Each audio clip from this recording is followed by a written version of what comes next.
Think about the last time you walked into a room and immediately felt smaller. You didn't decide to. Nobody told you to, but something in you adjusted. Your posture, your voice, the version of you that showed up. And here's the thing that most people never ask. Who made that adjustment? Because if it wasn't you, something else was driving. There's a principle from behavioral science that I want to hand you today. Because once you hear it, you're going to start seeing it everywhere. Whoever controls the context controls the behavior.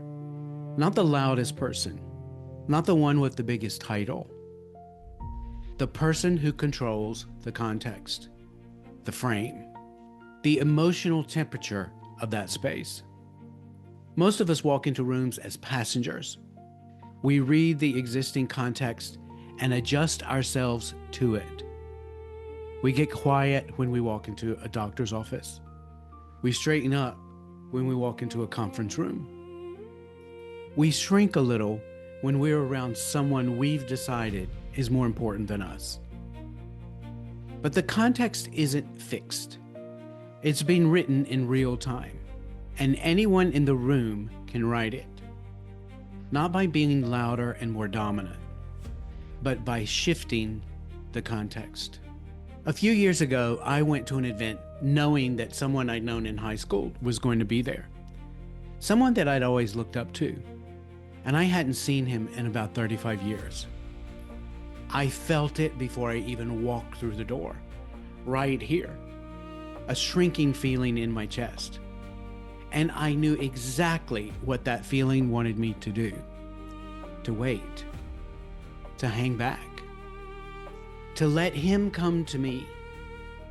Make myself small enough that if he didn't acknowledge me, it wouldn't hurt. That's an old pattern, doing exactly what it's supposed to do. Keeping me safe by keeping me invisible. And I noticed it. I felt the chest sink. And I had one thought. What is the opposite of what I feel like doing right now? So I walked straight up to him, said hey, and hugged him. And something shifted. Not just in me, but in the entire dynamic between us. I saw him clearly, maybe for the first time. Not the person that I'd built up in my memory, just a man, same age as me, navigating his own life. I wasn't looking up to him anymore. I was standing next to him. The version of him I'd held in my head for 35 years dissolved the moment I stopped organizing myself around it. I didn't change him. I changed the context. And the context changed everything. Here's what I understand now that I didn't have language for then.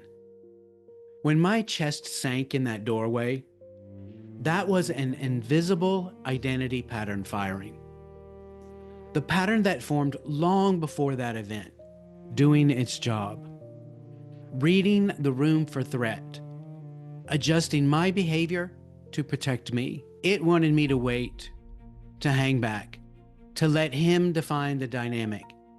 And for most of my life, I would have listened to it. Not because I decided to, because I didn't even know it was happening. The shift wasn't about confidence. I wasn't suddenly more confident than I'd been 30 seconds earlier. The shift was about context. I stopped asking, how do I look in this room? And started asking, how do I make him feel in this room? That one internal pivot rewrote the entire contract between us before even a word was spoken. That's context architecture. And it's available to you in every room that you walk into.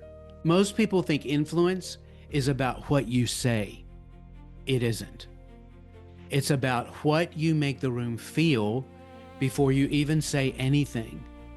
The leader who walks into a difficult situation already bracing to defend themselves has set the context.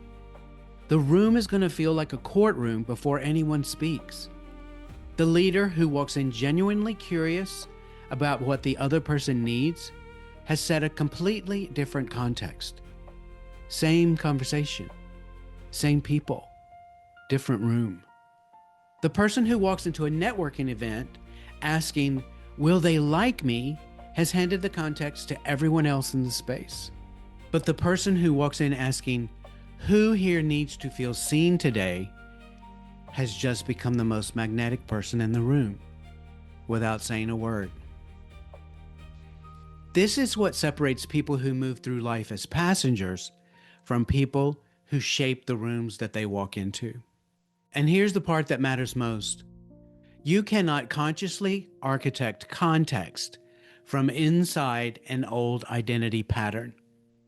When the chest sinks and the old wiring fires, the pattern doesn't want you to walk towards that thing. It wants you to shrink from it. So the work isn't just learning a technique. The work is what I did in that doorway. Noticing the body signal, recognizing the patterns, and asking the one question that changed everything. What is the opposite of what I feel like doing now? That question is the gap between the passenger and the driver, between reacting and choosing, between the room happening to you and you happening to the room. You have been reading rooms your whole life. Your nervous system is extraordinary at it. The question is whether you want to keep letting the room write you, or whether you're ready to start writing the room. That choice begins in the body. It begins the moment you notice the chest sink, the gut drop, the tightening in your shoulders. And instead of following that pattern automatically, you pause long enough to ask, what does the opposite look like? That pause is where everything changes. That pause is where you take the wheel.